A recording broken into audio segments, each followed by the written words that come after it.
عليكم حبيباتي. اليوم جيت ندير معكم وصفه مالحه، وهو نوع من المخبوزات.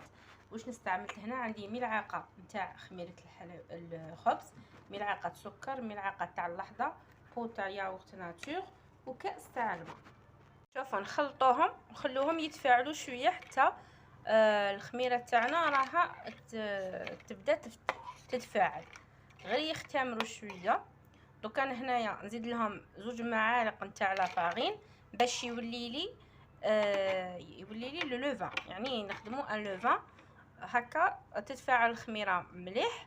ومن بعد نبدا نضيف في الحبه تاع البيض والفارينه والملح. هذيك راني نضيف الفارينه حوالي ملعقتين هكاك، نخلط ونخليها نغطيها ونخليها تتفاعل. كيفاش تبدا تتفاعل الخميره تاعنا؟ هنا نبدا نحط في الحبه تاع البيض ديالي، فوالا، نخلط ونزيد نخليها تتفاعل. مازال باش نبدا نضيف الفارينه.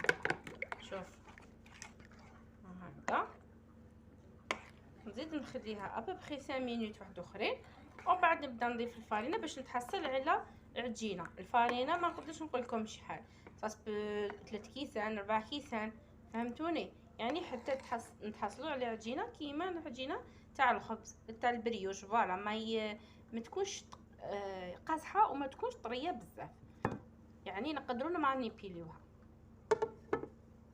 شوفوا حبيباتي كيفاش تفاعلت الخميره نتاعنا. شوفوا الله يبارك ما شاء الله.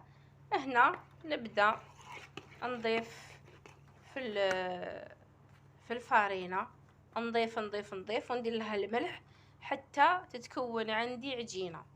وهنا شوفوا بعد ما طميتها زدت لها ملعقه نتاع زبده، ونبدا ندخل فيها حتى تولي لي اون بات شابه، فهمتوا؟ هي تبدا تلاصق هكا. شوفوا كيفاش هي تلاصق بصح ما تخافوهاش، وإلا شفتوها تلاصق بزاف زيدوا من غير فارينه حتى تولي لكم عجينه يعني شابه، ما تخافوش، فهمتوا؟ ما ملا شفتوها هكا تلاصق وما تلايمتلكمش، واش ديروا؟ زيدوا غير الشفارينه وعجنوا حتى تحصلوا على عجينه شابه.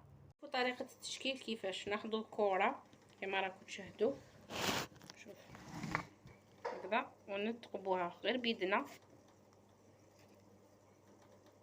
ونتحصلوا على هاد المسياسه.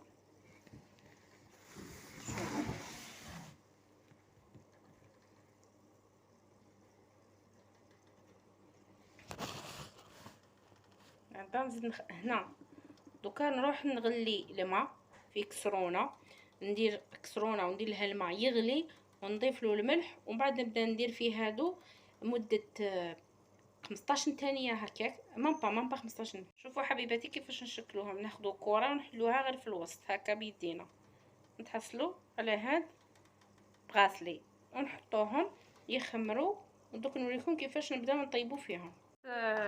ملعقه تاع الملح، دوك نبدا نحط في الحبات تاعي، غير شكلتهم ونحطهم. هاي ليك خلوها تتواسى هذا، هي تطلع. شوفوا كيفاش تطلع، خلوها واحد ثواني برك، واحد 3 مين ما با 3 ثواني 4 ثواني، ونحوها.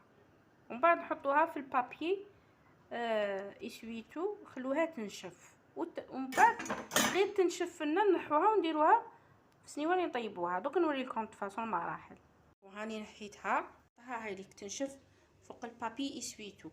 كي تنشف مليح غير تنشف، ونكمل كامل هذوك الخبيزات الاخرين بنفس الطريقه، نديرهم في سنيوه عادي اللي تدخل الفرن، ونطيبهم ونطليهم من فوق بالبيض. شوفوا هاني حطيتهم ينشفوا، دوكا غير ينشفوا لي نحطهم في السنيوه ديالهم اللي ندخلها الفرن، وندير لهم نباديجونيهم بالجون دوف، وندير لهم شويه زراره.